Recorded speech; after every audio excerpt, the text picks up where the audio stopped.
Yeah. All right. We're streaming live. Good. Hello, Global Theater. My name is Jerry Fielka. Today is December 17, 2024. We want to thank Rob Grant and his amazing podcast, I'm Probably Wrong About Everything. Please subscribe. It's an honor and a pleasure today to be here with Mary Kerr. Where are you calling from, Mary? Richmond, California. The first question is, what is the best thing for a human being? The best thing for a human being, well, to be engaged in life, I mean, to have fun but also to do and be able to develop what your passion is. We all have something that we want to contribute to the world. And That's really good. yeah, Yeah, yeah. I You like got all. to leave a legacy. Leave a legacy. What's here. What's your favorite form of information? How it comes into you? Well, frankly, I love music. Yeah. I am really affected by music emotionally, and it's driven my life in certain directions, actually. I agree So with I you. think it's music, I guess, audio, but then of course I love video, and I like I like the visual. Also, Yeah. I'm not an artist, but I've been immersed in art for a great deal of my life, and it's really enhanced it. I have the greatest respect for artists and poets and writers and musicians, none of which I can do, but what you call, I appreciate it. It it speaks to me. I'm the same way. You nailed it. Why do you think humans collect or gather information? Well, I think it's just a natural way your brain works. Yeah. You want to know. We are blessed with actually we incredible amount of information that we can retain up here, Yeah. and it's really an individual thing too, of course, but uh, learning and finding out about things, I think everybody has that desire. Yeah. Do thoughts create emotions? Oh yeah. And emotions create thoughts. you Yeah. know it's the emotional part of the brain. It's connected with something that starts with A, but I can't pronounce it. Is it when things enter visually and audio through your ears, it affects that emotion part of your brain before it hits the logic part. It's good. Evidently, that's neuroscience. That's a neuroscience. Yeah. Learned Fill about it. in fill in the blank, Mary. I don't know what I think until I So I don't know what I think. Well, you do know what you think. It's in your mind. It right, comes. but You it's don't like have this. to express it. You mean you don't It's know what you think unless you express it. yeah, until you express it, because that's McLuhan says, I don't know what I think until I say it. Joan Didion says, I don't know what I think until I write it. Well, she's a writer. Yeah. And some of us have a harder time putting it down on paper. Yeah. Can humans think without language? Well, I suppose when they first started, you know, uh, yeah, they can. Yeah. I'm sure they can. Yeah, obviously, that's how they thought of language, and they made it up after a while. Yeah. Yeah, because Chomsky says language is not just words, it's a culture, a tradition, a unification of community, a whole history that creates what a community is. What do you do when language doesn't work? When language breaks down, what do you do? When language breaks down, do you mean when you don't understand what somebody's trying to say or Like why? there's, you're at the store and you're talking to a clerk and language breaks down, or even with a friend, Well, you know. you're having trouble in communicating and language breaks down, what do you do? Try to figure it out. Yeah. Well, Say, please repeat. please repeat. I like that. Well, your observations of humans in general, are we more feeling beings or more thinking beings? Well, it should be a mix. Yeah.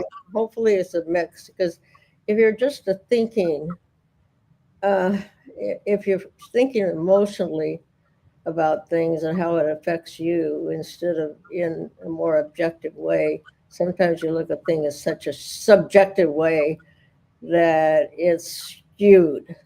It's not accurate. It's not truth. Imelda Marcus said, really, God, Imelda Marcus, but it had a great quote, something like, "The truth is not real. I, Perception is everything." I used to use that quote. Thanks for bringing that up. I'm going to Yeah, relook maybe you remembered exactly what it. you It said. was in it was in that it was in that movie they did on Mhm. her. Yeah. Yeah. There's Not a lot I'm of gonna truth to that. yeah. That's amazing because these are two questions from Alan Turing in the 50s. One is thinking a function of the soul. Mm. Well, and the soul is means different things to different people. Some people, it's in a religious way, the soul, and for others, it meant, kind of your heart, how that emotion came out, Yeah. your feelings, basically. The And so when we second, talked about music, we said, well, it's kind of commercial and, didn't have much going for it. It has no soul, exactly. That's a and good no going. meaning. But is thinking a function of the soul or the mind? Well, it goes to the second Turing question: can machines think?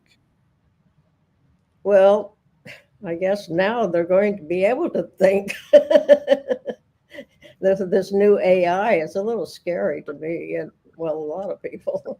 I think it's very frightening. But yeah, they will be able to think, but they won't have emotions Yeah. because they're not human. And Yeah. so they'll be able to put words together and grab different information and put it all together in a concise way, but they won't have any feeling. Yeah. Well, do you more pursue happiness or more pursue meaning? It's kind of a mix with me. I'm not all, everybody has to have a good time and has to feel happy.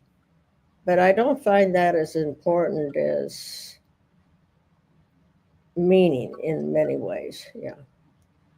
Yeah, Because Viktor yeah, Frankl's. I'm not really happy if there's no meaning in my life. It's not like, Yeah.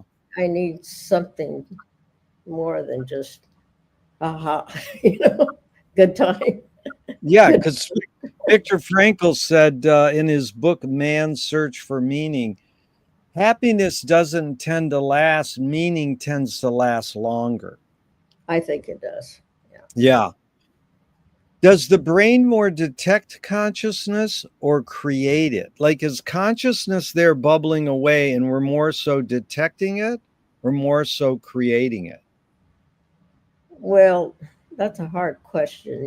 I mean, for people that create, well, you're saying, are we making things up in our own mind in some ways?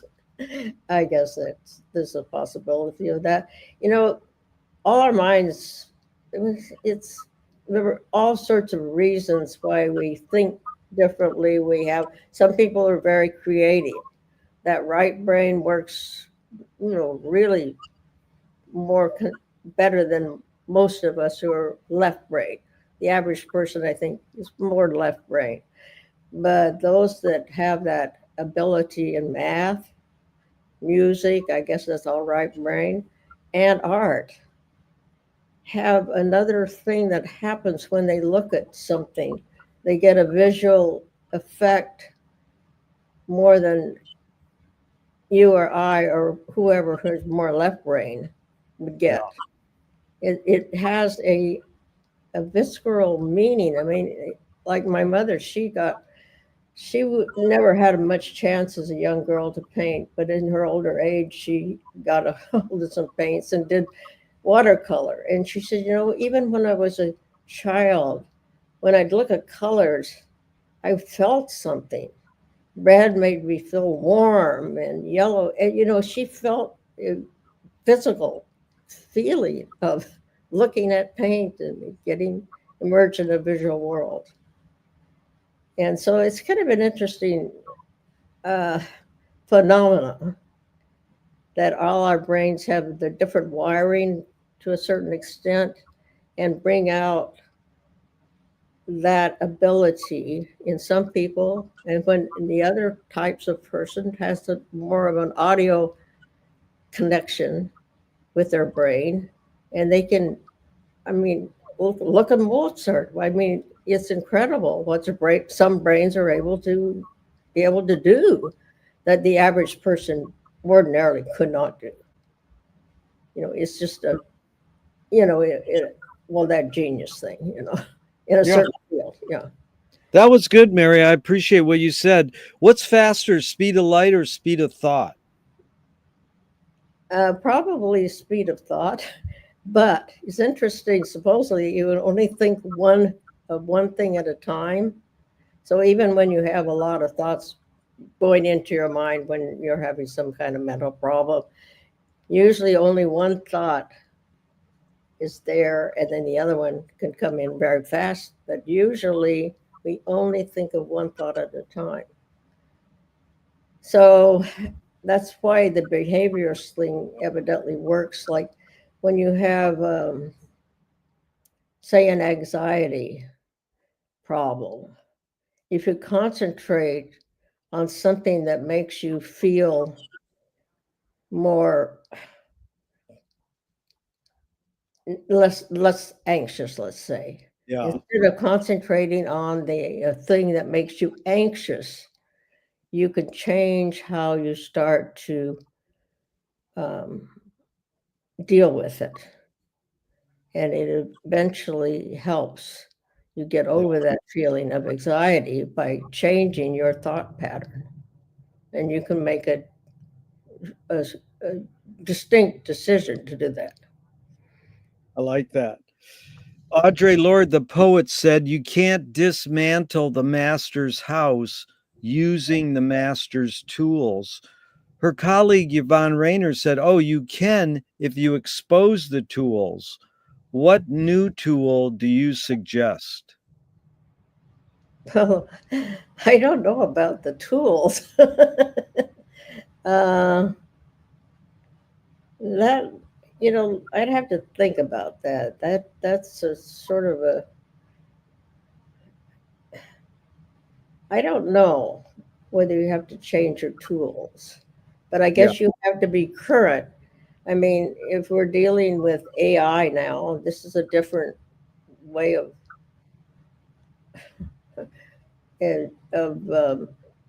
information sharing. Okay, then we do have to deal with those tools. I guess you would say, like with computers. And that when I grew up, we didn't have computers, and now we have to learn how to use the tools. Am I yeah. getting your meaning? Yeah. No, that's good. What new toy do you suggest? New toy. Yeah, Well, I don't know. I was never, very hands on. That's another reason why I wasn't an artist. I married an artist, I was immersed in art, but I cannot do it because I'm not handy with my fingers and hands. So uh, I would not have been one of those who could make things with tools, a craft. I yeah. just don't have that ability. Well, Um, you became a good filmmaker. We're going to get into film eventually, but a couple more philosophical. What do you worry about when you go to bed at night?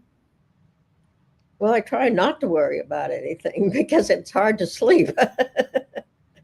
That's That's one good. of the worst things when you go to bed at night is to start worrying because you would just lie there and worry.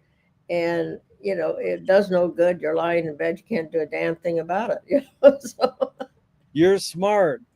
McLuhan learned from a poet that artists are in the antenna of the race. So he means artists as filmmakers, painters, poets.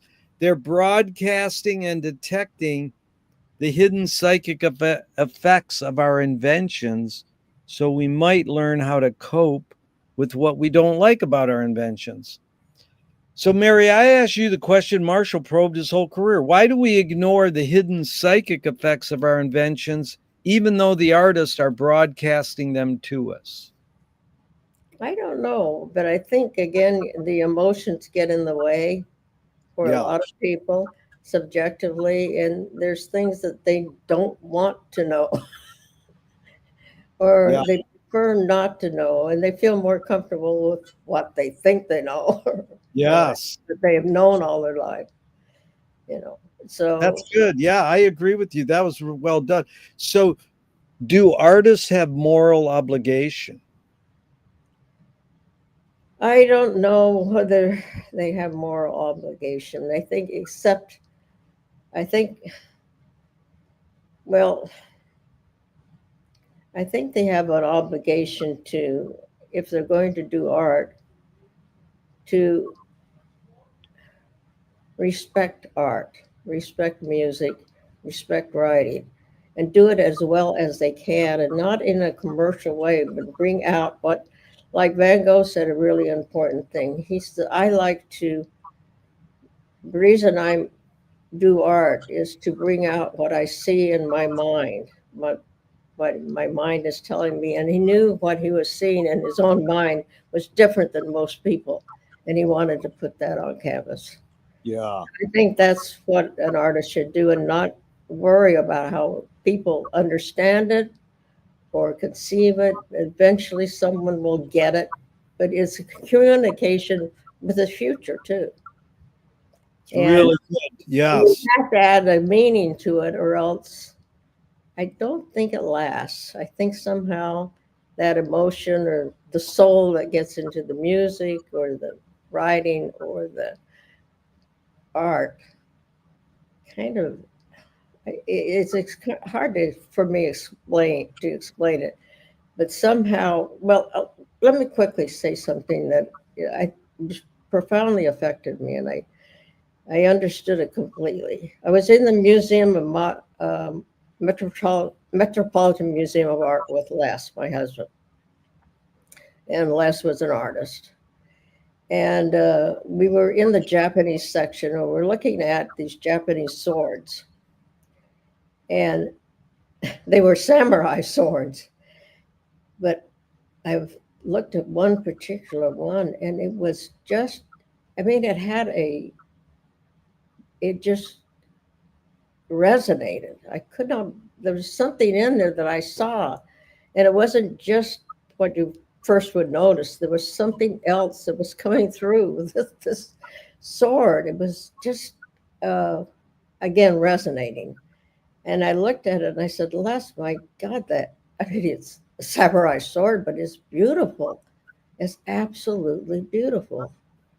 And it really has a feeling that comes through. And he says, well, someone before that forged that and made that sword. They looked at the piece of steel, the artist did, or the craftsman, for a very long time.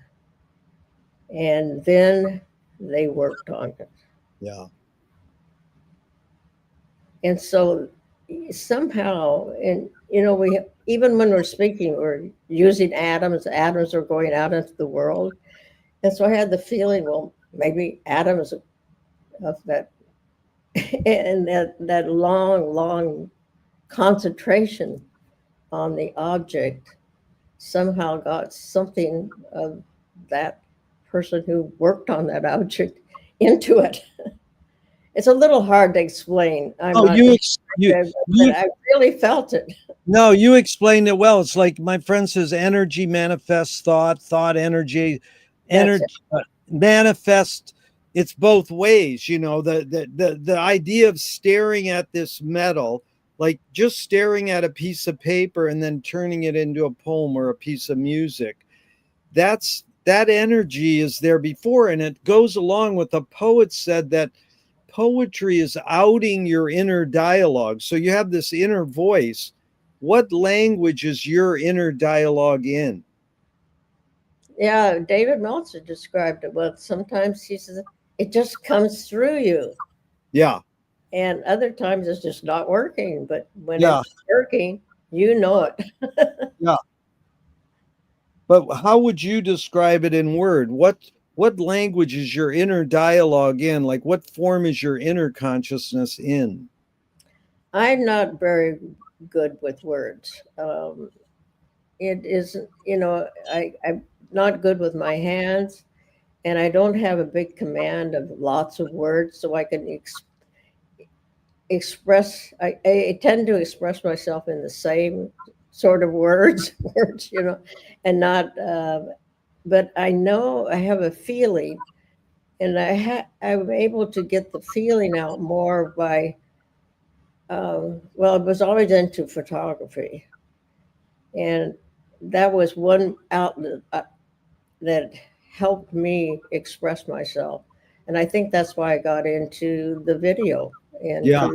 you know, somehow that really was exciting to me. And so that was my expression. Yeah. But Good. We're to, going to get into that deeper, but are you more afraid of new ideas or more afraid of old ideas?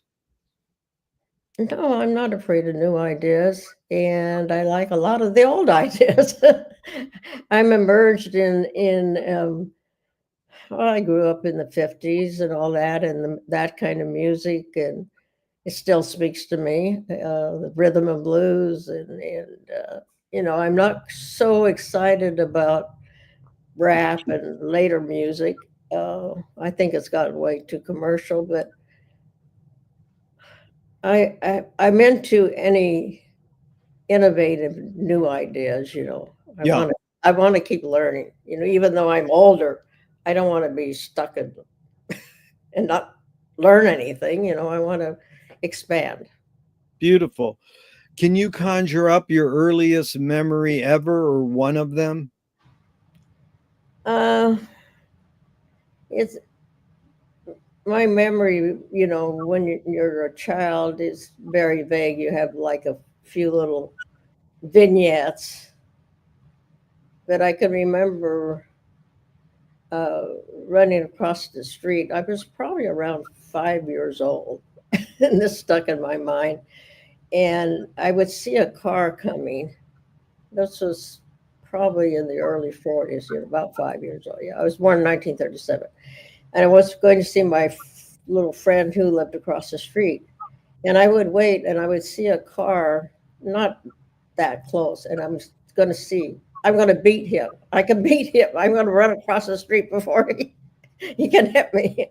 It was like a little risk taking, but Wow. it wasn't real risky because he wasn't going that fast. I kind of checked it out, but I felt real powerful because I could get in front of him and run across the I like street. that. I could really picture that. Is is My parents would have died. Like is that. is memory more a curse or more a blessing? Well, I guess some people have bad memories, and they PTSD and all that, and it's terrible. Uh, I think memory is important. I think it can affect your later life. I've had friends who said, "Oh my God, I had this terrible childhood and all that," and I kept thinking about it, I keep thinking about it, I keep thinking about it, and I'm so unhappy. And I said, "Well, why? Why are you concentrating on it? If it makes you unhappy, just Yeah. forget it. It's done. It's gone. Thank God you're out of it." Yeah. Well, tell me, so you mentioned your parents a little there. N- uh, Um, Tell me someone within your immediate family who had an impact on you, and what was that impact? Well, both my parents did, and my father in particular. Um, he had grown up in the Depression. Had a very, very rough early life. It was never easy for Dad. And one thing he he told me early on, he said, "Mary, life's not fair, and don't expect it to be fair. You'll be really unhappy." The other thing is I think, helped me have a stronger attitude. As a little kid, if I got hurt, and the child would cry if they stubbed his toe and all that, and he said, "Stop crying. Nobody else cares. Yeah. You just make it worse. Don't Sounds be." like yeah, he instilled a positive attitude in you. So the same question outside your immediate family, someone who had an impact on you, and what was that impact? Well, Les, certainly had a big impact on me. Um, I would never have known about art and artists if I hadn't met Les. I grew up in Cheyenne, Wyoming. We didn't have that. I had a good education, but just high school. I was never around that kind of world, and it sort of opened that world to me. But the other thing that was a real epiphany for me was music. Yeah. And in Cheyenne, we mostly in the 50s there, we heard country western music on the radio or pop music, which was okay, but I wasn't real excited about it. One night was out with my friends, and you could hear more on the radio at night because I guess how it works in the atmosphere, I don't know. But anyway, I think it was from that border radio, Yeah. and I heard Joe, Big Joe Turner sing Yeah. "Shake, Rattle, and Roll." Before Wow. I just heard Bill Haley sing "Shake, Rattle, and Roll," and I liked that. It was fun. But I heard the real thing, and my God, it hit me. I said, "What Wow. the hell?" And the next, as soon as I could, I went down on the bad side of town, actually, uh, the west side, which is our small black area in Cheyenne, Wyoming. And in those days, you could listen to records. And so I went in there and I told the fellow I wanted a Big Joe Turner record, Shake, Rattle, and Roll. And he brought it out and you could listen to it. And I said, I want to listen to some more records. He brought out Ruth Brown, all sorts of. So I still have some of those old 78s. And it was absolutely an epiphany. It changed my life. I could not believe where and how wonderful this music was and how much I was missing. Boy, you're talking my kind of music, Mary. That is so cool. Did your parents raise you a particular religion? We were My parents were from Utah.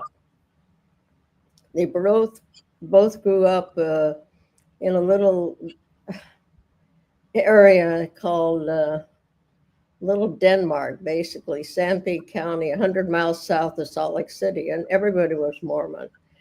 But they weren't strict Mormons. I went to church as a child, but I never believed any of it. I don't believe in God. I thought it was crazy. But I really didn't connect with it. But I went to school. I went to church because mom took me, and it was mainly a social thing. They had some Right. social, little dances and stuff like that. But uh, they were Mormons, but we weren't very strict Mormons. I would say that. Yeah. Do you pray? No, I told you I don't believe in God. Well, if let's say if God does exist, what would you like God to say to you after you die? Well, I don't believe in him, so I don't give a damn whether he says anything or not. I, Mary, Do evil people exist, or does evil use people as a vehicle? There are people whose brains, I mean, they're psychotic and, do some really bad things, narcissistic sociopaths. They are evil as hell. Well, But that's the way their brains work. yeah. Well, the real hidden question is how do you advise someone to deal with an enemy? And I'll set it up. Alan Watts says if you acknowledge your enemy, you empower them. Coppola stole from the mob and the samurai. Keep your friends close and your enemies closer. JFK said, forgive your enemy, but don't forget their name. And Fellini says, I need an enemy. So it's a lot of thoughts. The basic question is, how do you advise someone to deal with an enemy? But first, how would you respond to Alan Watts? If you acknowledge your enemy, you empower them. I don't know. I don't think you can ignore your enemy, Yeah. which is basically what he's saying. When he says, well, you just go on with your life and, you know, you may have these enemies, but you don't have to deal with them. Maybe you do. Well, how would you advise someone to deal with an enemy? Say a friend was being bullied. What would you advise them? Oh, I tell them to stand up to him. Yeah. Yeah. They just smack them. Well, that's sort of what happened to my father when he was a little boy. Um, he was a bastard. He didn't have a father, okay? That everybody, well, he had a father, of course, but, nobody knew who it was, It wasn't, his mother was not married. And so the kids was really teasing bad at school, and he came home and he was telling the mom, and he says, oh, they treat me so awful. I don't know what. And she said, you don't have to put up with them. Just hit him. just Wow. just box their ears. Just hit him. And so Dad he said, well, yeah, yeah, why not? And so they stopped. So he took care of the bully by standing up to the bull. There you You go. don't have to hit him, but you could just talk back to him or whatever. You do not have to be a victim. Don't That's back down. That was don't good. back down. Don't be a victim. And so he learned that early on. But and I guess I always had that attitude myself. Yeah. James Joyce was the first projectionist in Dublin 100 years ago. He basically checked out. He said, this is stupid. Why should I go inside a building and see a movie of a tree when I can go outside and see a real tree? Years later, Years later, Faulkner said sometimes the best fiction is more true than journalism. Why do we have to recreate things in order to get them? Why do we have to go to a theatrical play of people acting out life? Why don't we just live life? I don't know, but it does speak to us. There's something about those old film noir movies in black and white. It's not real, but they really hit you. A Yeah. lot of that. It, I don't know exactly why. I can't answer that question. Then, I don't. Mary, Yeah. tell us your tipping point. Like you're growing up, and you described that how you found rhythm and blues so well. Where's your tipping point to start pursuing photography? Like, what are you studying in high school and college, and where do you go? Oh, that's what I want to pursue, photography. And then where did you want to pursue video making? Where's your two tipping points? Well, in in my case, when I was young, I wanted to be a writer. Strange enough, and with I wouldn't have been a good writer, but for some reason that was my first desire. And uh, when I had a scholarship to go to the University of Wyoming, but I wasn't excited about it because it was for med school. And I really wasn't particularly interested in that for some reason. And that didn't appeal to me at all for a very good reason. I didn't want to go into the med field. But I would have liked to have been a journalist, but I did not do either one. Anyway, I met a fellow at the Air Force Base, and we kind of hit it off, and we got married 6 weeks later. And that was right out of high school, so I never did get to college. But I would have, if I had went to college, I would have tried to be a journalist, which again would not have been my ability. I didn't really have that ability. Luckily, as I got older, I found that when I picked up a camera, I had an ability to use it. And it just was easy. And I liked what I did almost immediately.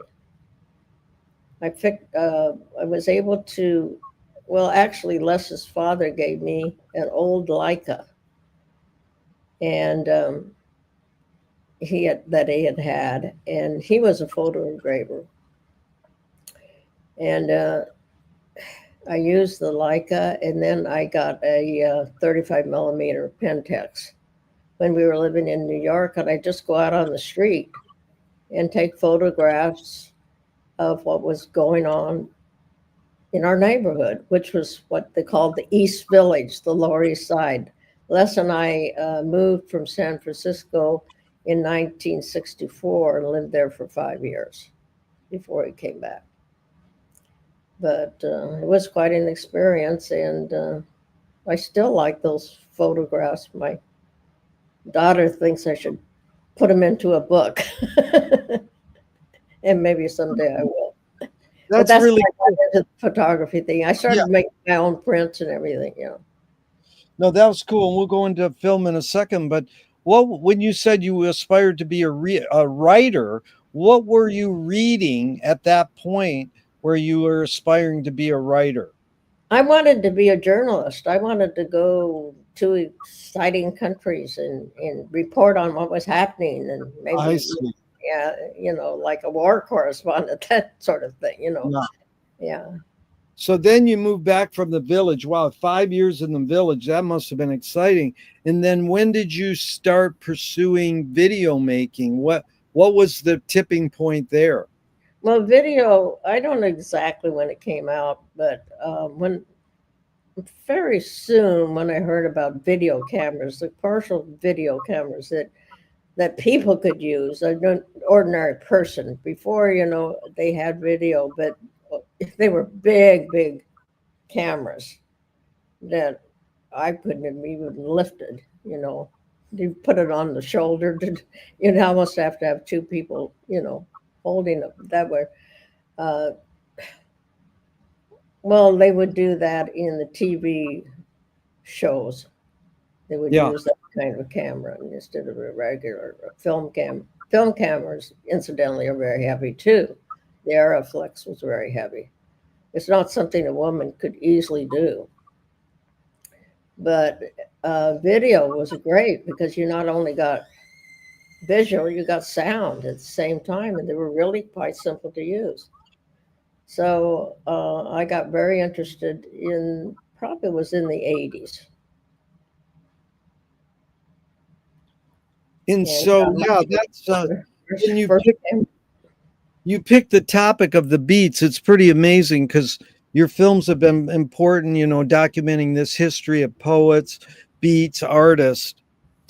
I'm curious your motivation, because a screenwriting teacher told me great art, great film is when you can clearly see the intention of the maker.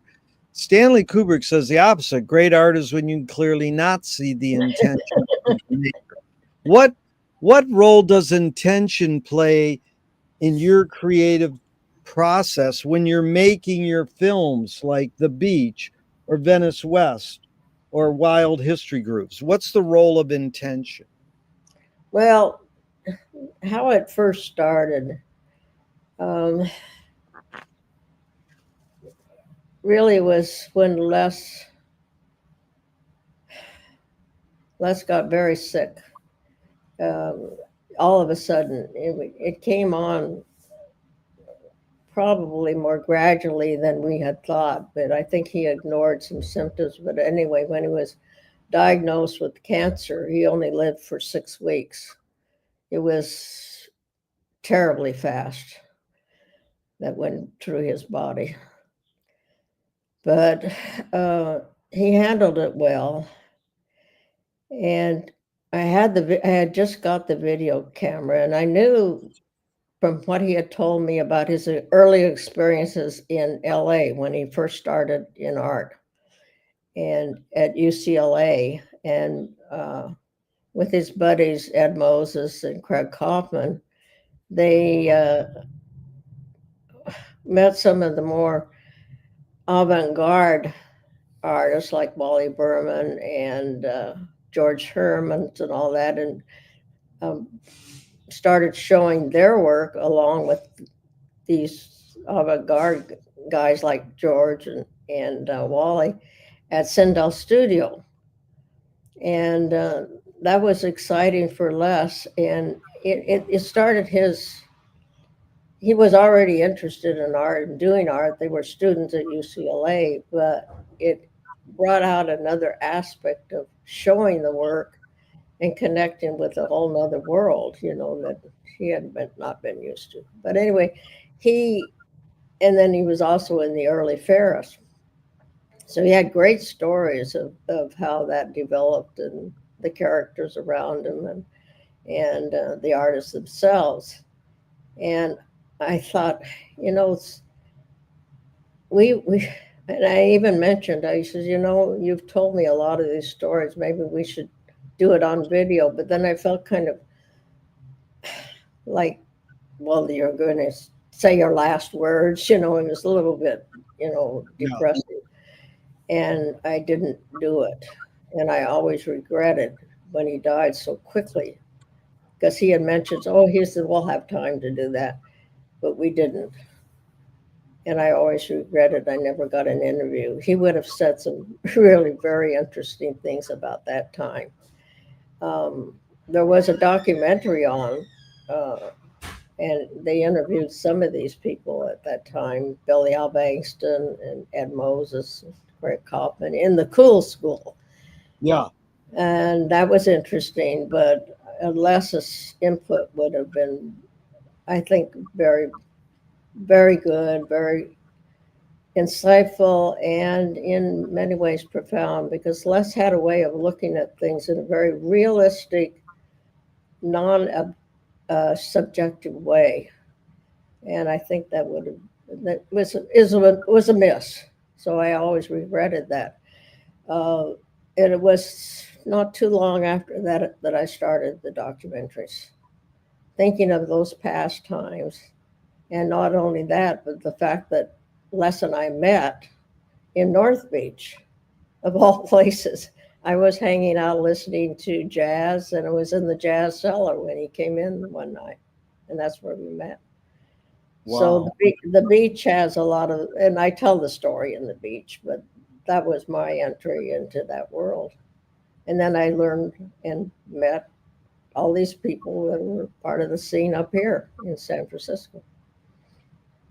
Yeah, your films are really important in preserving that history. I appreciate it. I've shown them at Sponto Gallery. And the other question is what Marcel Duchamp said, there's no art without an audience. How much are you thinking of your audience when you're making your film? Well, usually you want it to be seen, so you do have to think of your audience. I have to make it clear enough. It's not just a personal thing.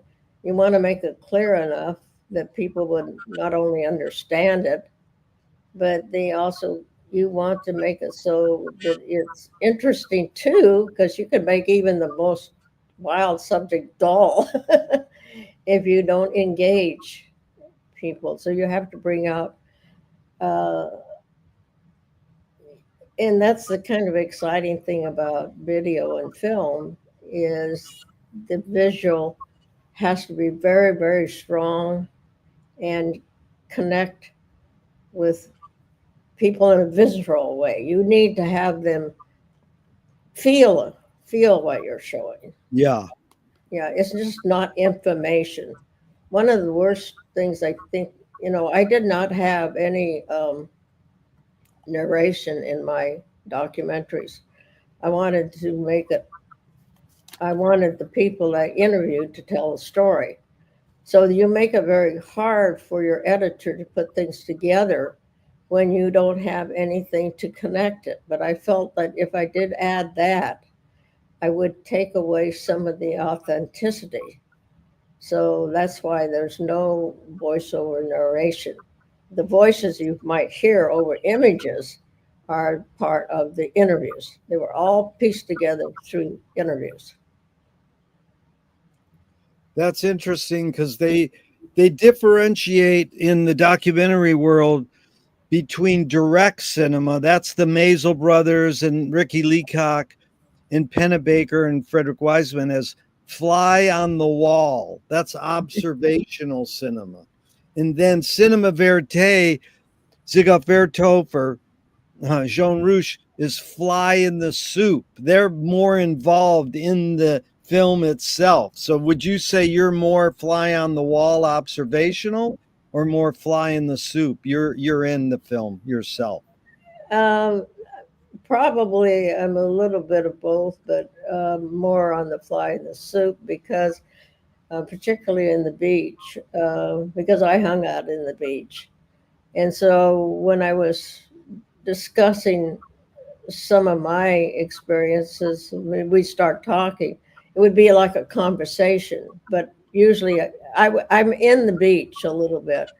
But other than that, I'm not in the other docs. I would ask questions because I already knew some of the answers and then I already knew the scene.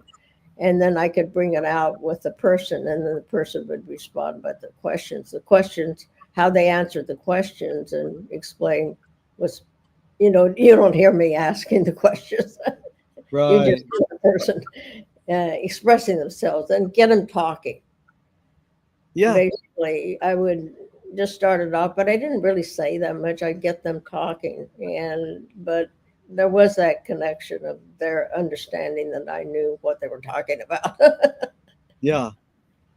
Because the other guy, Werner Herzog, differentiates his approach to filmmaking as he's pursuing ecstatic truth, like the truth that does not have to agree with facts.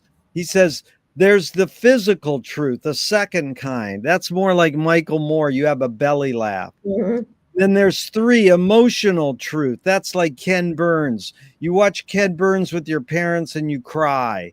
And then there's the like intellectual truth, which is like Chris Marker or Agnes Varda. Which of those four do you emulate or pursue? The ecstatic truth, the physical truth, the emotional truth, or the intellectual truth? Well, I think it's a little mixture of all three. I mean, Yeah, I don't see that it gets that separated. yeah, Uh, I think there's a little bit of all three. I don't yeah, concentrate on any, when I would do the interviews, I never really, I didn't ask people to repeat themselves. So I'd have two or three different versions to use. I wanted to use their first reaction. So I never kept asking. And some uh, interviewers for film and video will do that. They will ask, oh, well, now think about it again and let's talk about it in this direction. I would never did that. I just yeah, first thought first was best as far as I was concerned because I was part of that world at that time.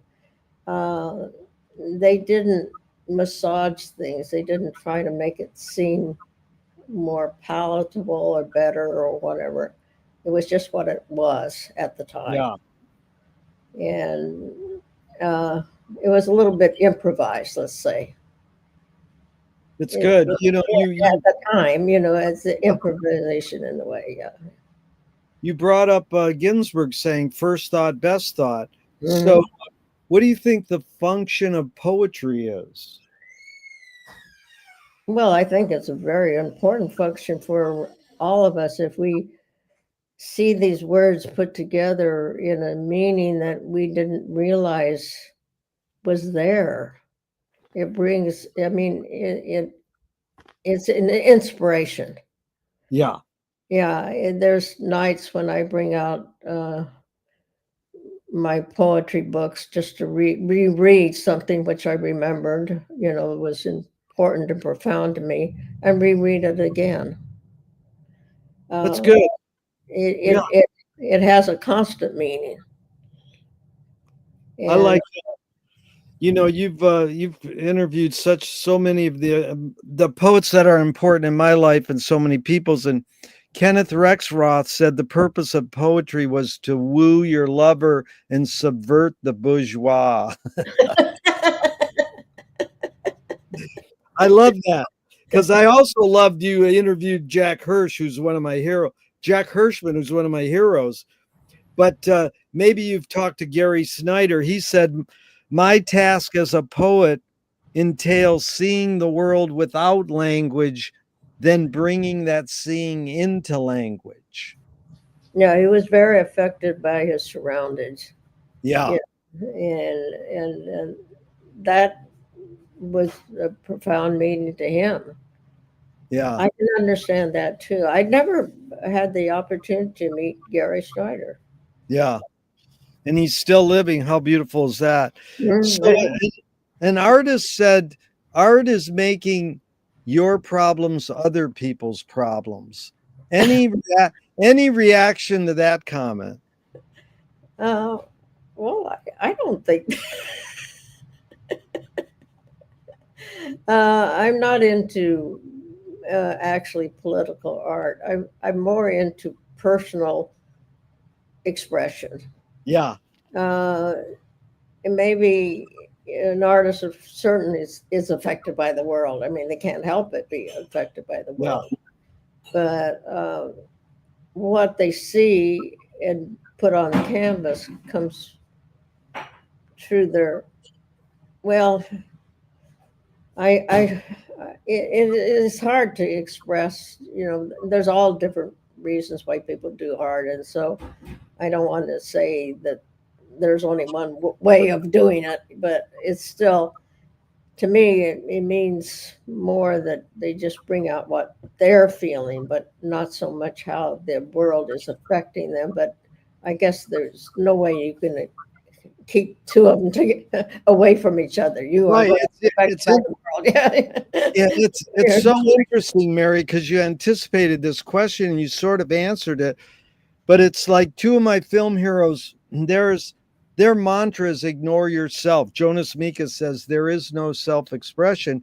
And the great jazz pianist Cecil Taylor says, I'm just a vehicle and this stuff just comes through me.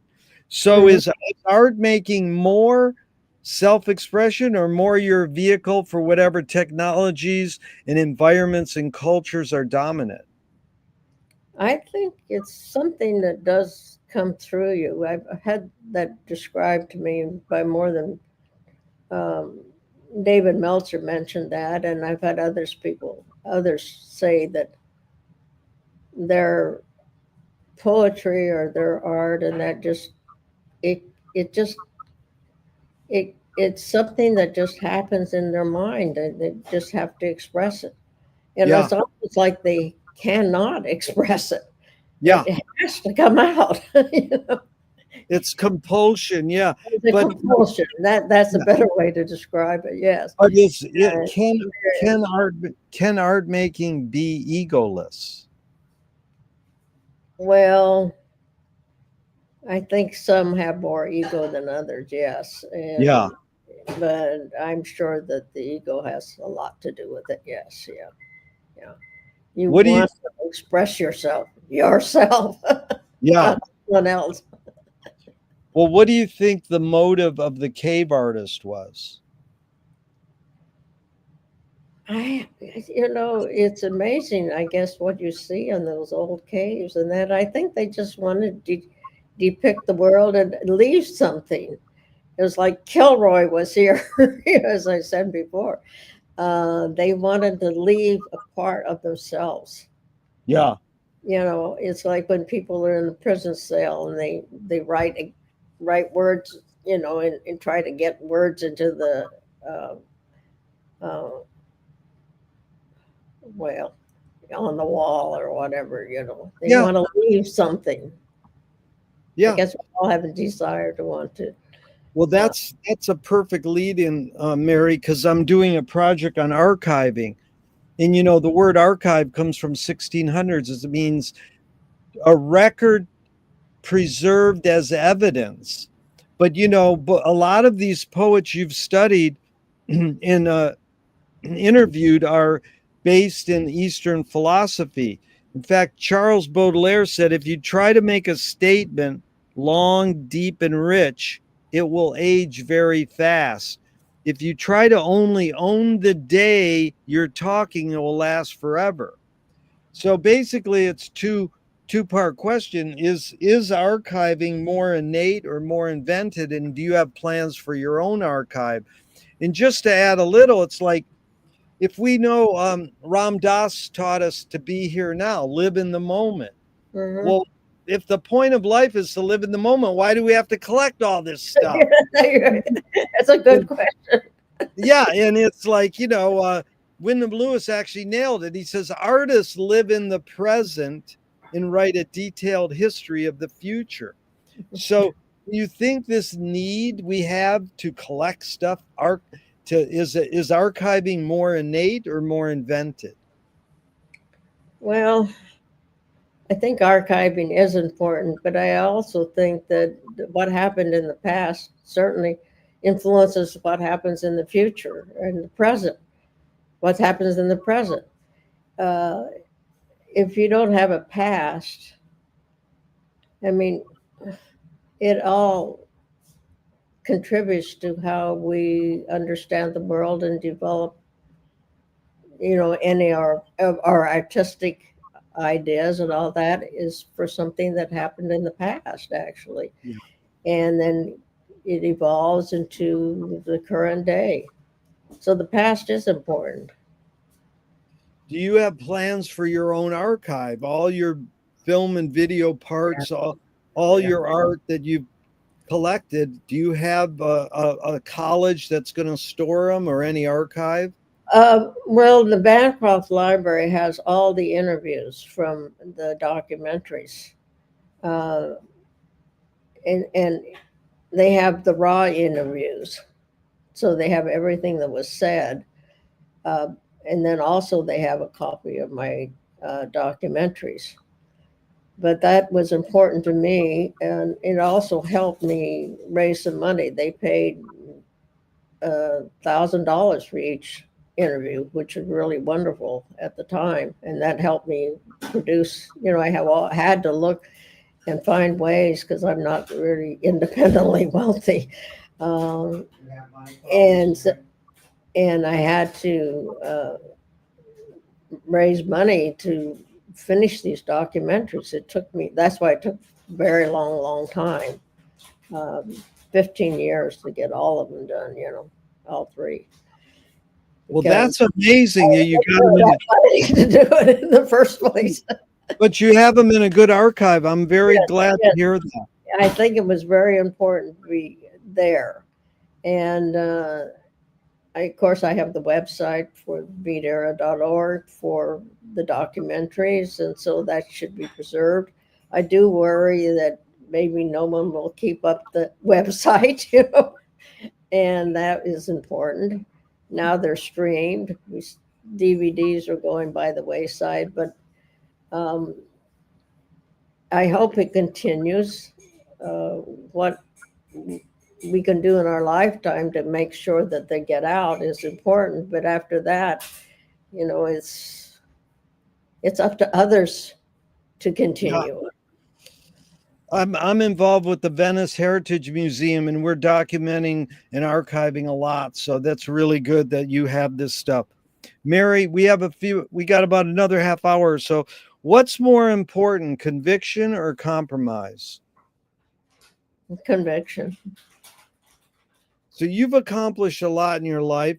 How do you rate these three elements: luck, skill, and ambition? What played the biggest role, second and third? Luck, skill, and ambition. Yeah.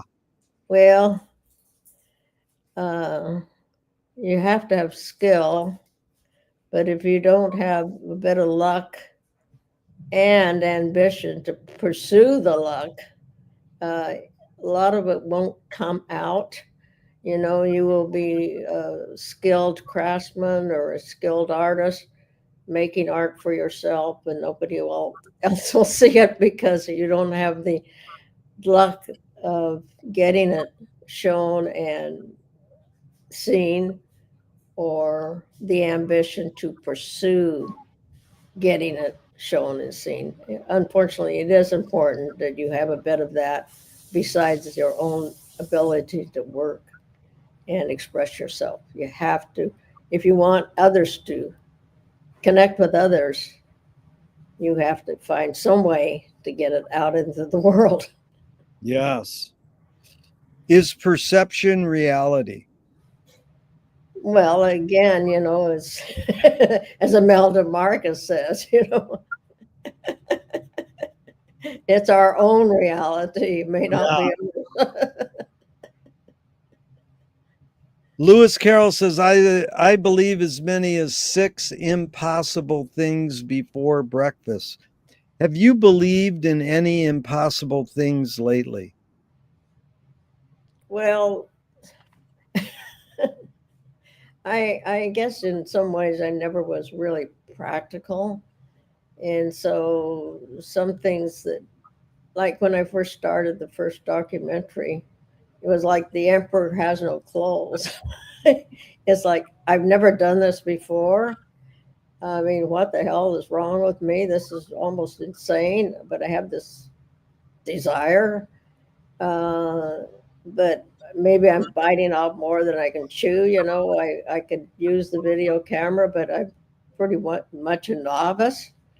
But I was, oh, well, heck, what the hell? I'll just do it anyway. And so I started filming in North Beach, you know, the facades of buildings and the signs and all that I like. And I knew Jim Newman very well and persuaded him to let me interview him so we could talk about his first gallery, which is in North Beach and above the Jazz Workshop. And he was very gracious to let me have the interview. And it was so good what he said and how he expressed himself. I said, my God, there's something here. There's Wow. really something here. So I started taking, I had started taking classes at BAVAC. Bay Area Video Coalition was a very good organization that independent filmmakers or video people could learn the craft. And it didn't cost much money. And they had an editing studio and everything, and editors that you could work with. It was great. So I started taking classes there, and one of the classes where you would talk about what you wanted to do, and I told them about my first stab at doing a documentary on the North Beach artists. Yeah, well, the artists in North Beach that showed there and lived there during the beat, what they call the beat era, the 50s. And after the class, a fellow came up to me and he says, you should talk to my father. He's an artist and he lived in North Beach at that time and he knew everybody. And so that was a great opportunity. I got his telephone number. I called up Charles Madeke, and he is the one in the beach who does the tour with me, and he knew everybody. He knew Leo Kokorian, who ran the place. He knew Charles Campbell, that started the gallery that right across for the California School of Fine Arts that showed um, all the artists there in his frame shop. And it was absolutely Peter Macarini in North Beach. So many of the old and but the originals of that beat time. It was a great, great opportunity, and I had wonderful interviews, all because of Charles Medeke. But So it we seems just as though you, evolved. yeah, the other ingredient was your courage to carry on and just to be, to take that risk. And so, tell me one major element of your filmmaking, your documentary making that stayed the same, and one major element that changed over the years you made your three big films. Like what's one thing that stayed the same? What's one thing that changed? Well, in all three docs, as I explained, I never have any voiceover of Yeah. anybody explaining. Uh, I just got it from the source, Ah, basically. And in the only one where I had an interview. Well, I had to have an interview with Jack Foley and Adele Foley, who were not part of that scene. yeah. They were, they met back east in Cornell University, and then eventually came out west. But they knew the stories, they knew the history so very well and expressed it so well.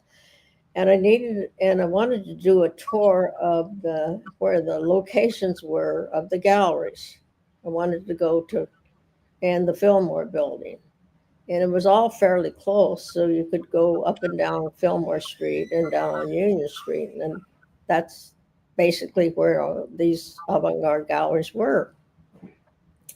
The Sixth Gallery was right there, uh, across from the East and West, and Spatza Gallery nearby, and then the Batman down the street from the Fillmore building. So it was all connected.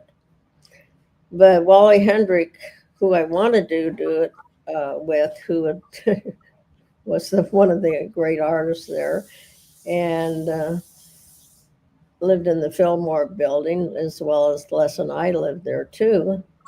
Uh, and he could relate the stories, but he said, Mary, I just cannot walk around. I don't want to go to San Francisco. I can't do that with you. And so I didn't want to do it myself. And I got a hold of Jack Foley, and he says, yes, we can go to, I know the history very well, and I can explain it to the listeners and viewers. And he and his wife did a great job of that. So that was my only person in the documentaries who wasn't really or hadn't lived at that time. Right. But it accomplished the mission. It kept the flow of what you wanted to communicate. Yes, he brought out all these great stories, which he knew from people that had been there that he had talked to, personally. Yeah.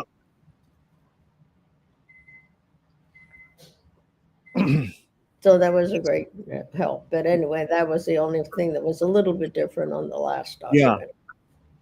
Well, Moshe Feldenkrais works with healing and movement. He says it's literally possible to identify a weakness and incorporate it to become a strength rather than we're normally taught to overcome a weakness. Tell me a weakness you turned into a strength. Um, well, it's hard to admit, I guess, to your weaknesses, but part of it is probably that I don't express myself very well, but I can, bit, in conversations, I feel that I can express myself a little bit better when when I can do it in another form, like video. Yeah. And I brought out some of the way I've uh, well, I guess when I told you I wanted to be a writer, and I wouldn't express myself on paper, in words. And I found that I didn't have that ability. It was a weakness, but I could do it better when I could uh, combine it with discussing and conversations with people who had had a similar experience. you know. Exactly. You really did. You accomplished it. So, what's the most significant difference between men and women, physical aside? Well, the testosterone in man makes it a little more aggressive,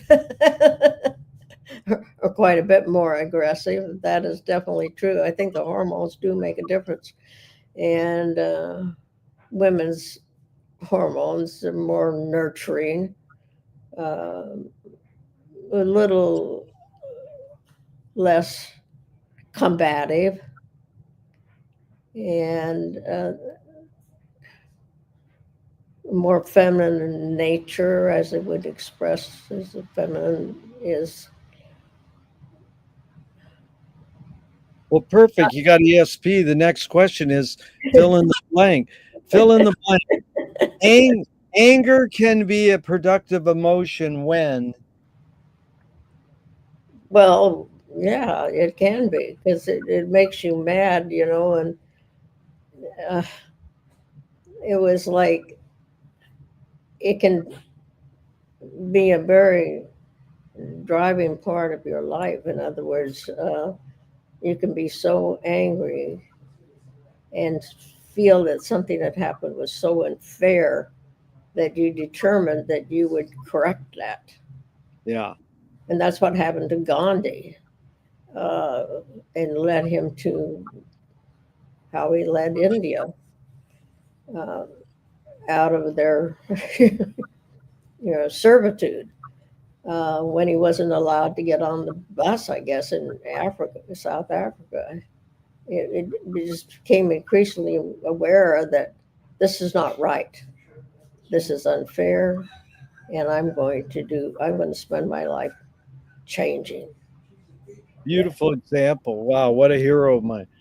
Mhm. So there's a line that goes along with this, Mary. There's a line that goes, you create what you resist. Actually, the comedian Bobcat says, you are what you hate. James Joyce said, it's a curious thing how your mind is super saturated with the religion in you, what you say you disbelieve. And Louis Buñuel nailed it. He said, thank God I'm an atheist. So this idea of you create what you resist. I'm not saying you, Mary, but one creates what one resists. Any thoughts on that line? Well, I don't really quite get that, that doesn't. You create what you resist. Yeah, I guess what you create is what is inside you, and I guess if you're resisting, part of life is you have to resist. You have things that you have to overcome. Let's Yeah, say things that you have to overcome. You can't. Not everything is going to be easy. That's for sure. You have to yeah, be able to have the ability to overcome. And I guess also by doing that, you're creating a way to overcome it. yeah, It's up to you. Like another great quote of Grandma Moses is another great quote. Life is what you make it. Always was, always will be. yeah. It's what you make it, not somebody else. Don't expect somebody else to make it for you. I like that a lot. Another hero of mine, Grandma Moses. Mary, how do you find peace of mind? Well, I think it's just satisfaction in knowing that you're doing what not only you think is important and need to do, but is you're adding and contributing to the world and doing what you can do to make it better for not only yourself but others too. Yeah, I mean, that is important. I mean, you have to bring out uh, more meaning and a better life for others. beautiful. Here's 5 Alan Watts questions, just short, off the top of your head in a couple words. Number one, Who started it all? Who started it all? No one person. I guess the first man or woman. Good. Number 2, are we going to make it? Yes, I think so. Eventually. Good. I'm always the optimist. I'm glad you're laughing too, Mary. That's what this series is all about, is to have fun. Okay, the third Alan Watts is where do we put it? Where do we put it? Well, we put it down. Like another great quote. I put it down. This is the quote from me. I, I, I think it's a Lester Young. Yeah, I put it down. You have to pick it up. that's a good one. You have to That's pick a it real up. good. But I picked. I love that. And David Meltzer had that in his book on Lester Young. I love that. I love Lester No Young too. eyes, no eyes, no eyes.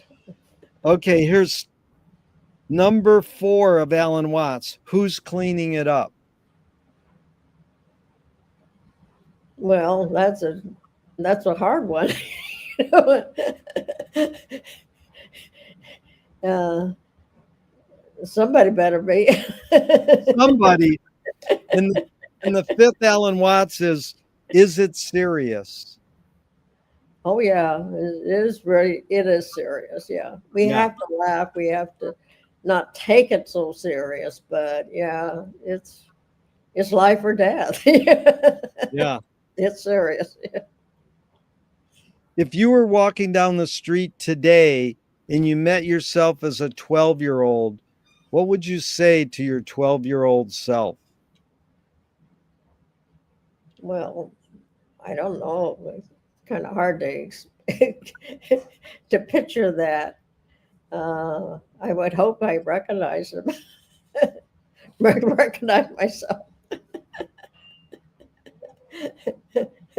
So I don't know. I would just say,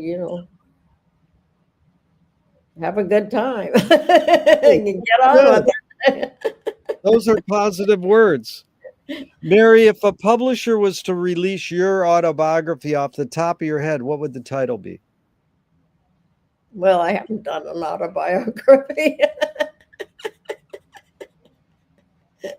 I haven't even thought of that. I never even considered doing an autobiography. Unfortunately, it would have helped to have written down like a diary everything that happens, so you could remember the dates and times and all that. Yeah. And so for a autobiography, um, I don't think I would particularly find that would be something that I would want to leave as an autobiography. Yeah. I think it's just the only thing I could think of is leaving what I would have.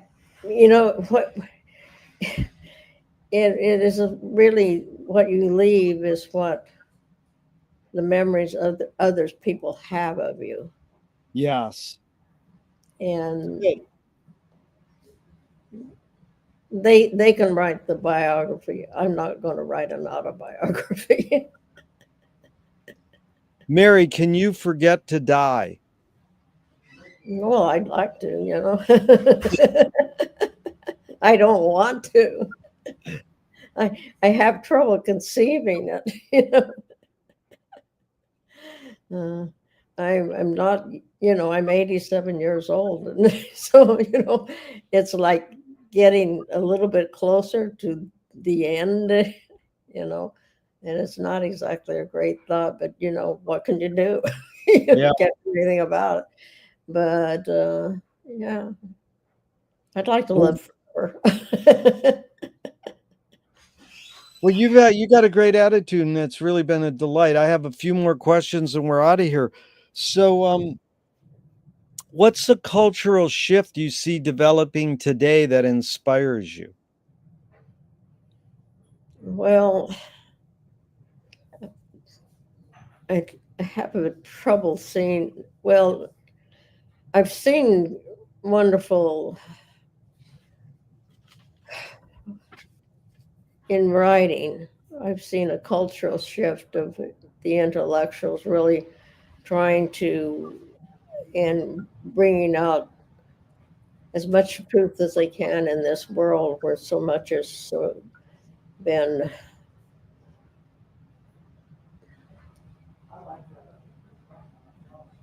expressed in, almost in a propaganda type, untruth. There's so much that is um, coming out on the internet and in so many other media now. We're almost bombarded by that it's hard for people to I'm afraid it's hard for people to see what's really happening, what's really going on, and that worries me about the world today. Well, you mentioned truth. Misinformation is so, Yeah. but and it's getting to be it's really more difficult to find out what is really real and what is not. Yeah. Well, you've mentioned truth a couple times, and Eartha Kitt said truth is a theory that is constantly being disproved. Only lies, only lies, it seems, go on forever. So Marcel Proust asked the question I asked you: on what occasion do you lie? Well, it's a little white lies. You don't want to hurt somebody's feelings, so you might lie. That oh, I meant to call you, but uh, when you just didn't really bother, Yeah, when you didn't want to say that, oh, I just didn't want to bother to, I just forgot about it. You're trying to make an excuse why you didn't, get in touch sooner and all that. You feel a little guilty. You don't realize that time goes by and you don't want to hurt somebody's feelings, yeah, unnecessarily. I have lied about some things just because I didn't want to hurt somebody's feelings. They said, well, yeah. how do I look? And you don't want to say, well, you look like hell. You try to be at least, you look pretty nice, when you Yeah. feel they're not looking good. What's a question that remains unresolved for you? The question unresolved. Um,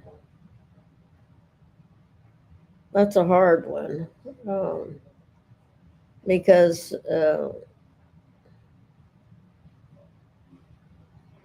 I've just never thought of it that way. Yeah. Never thought of something that's not resolved. There's a lot of things that I don't know, that's for sure. And there was things that I would like to know more about individuals that I know, but you don't understand why some people do the things they do, and you would like to know more why. Uh, but well, what can you do? you know. Like dig a little deeper. Well, how has making your films shaped your behavior? Uh, and it took a lot of my time, that's for sure. Um, but there was a certain satisfaction in knowing that at least I preserved this history. That was it. Frankly, that was another reason I did it because I had a feeling it was in danger of being lost, just like Les's interview was lost. What happened here on the West Coast had a real meaning to many people, and I think to the whole American art scene, and also the poetry and the writing too that came out of here was so innovative and different, and would have not been brought out if people hadn't it was sort of ignored back east and was like part of America that was not very well known, at the time. And even later, it still isn't quite um, recognized as it should be. Because what happened out here was very unique, I guess. Very unique. Yeah, I've shown the documentary on Jack Hirschman. I haven't seen the two documentaries on Ruth Weiss, but all these people deserve to have their history preserved and put in a means where others can learn from them, because the beats in that art generation from the 50s is still resonating with a lot of artists and a lot of creative people. So again, I thank you for doing your film. So two more and we're out of here. This is Thornton Wilder in 1928, the playwright. He said, art is confession. Art is the secret told. But art is not only the desire to tell one's secret, it's the desire to tell it and hide it at the same time. You've laid your cards on the table for almost 90 minutes. I'm not insinuating you haven't already answered this. Mary, what's it really all about for you? Well, it's experience. I like experience. Um, I like doing new things. I like the experience of good music. I like the experience of having a good time. I like experience for learning. It's just being engaged in life. Yes, Yeah, yeah. that's your first word, was engaged. Is really a great word. And so what gives you the most optimism? Oh, oh, the human being ability to not only create but to make the world better and Yeah.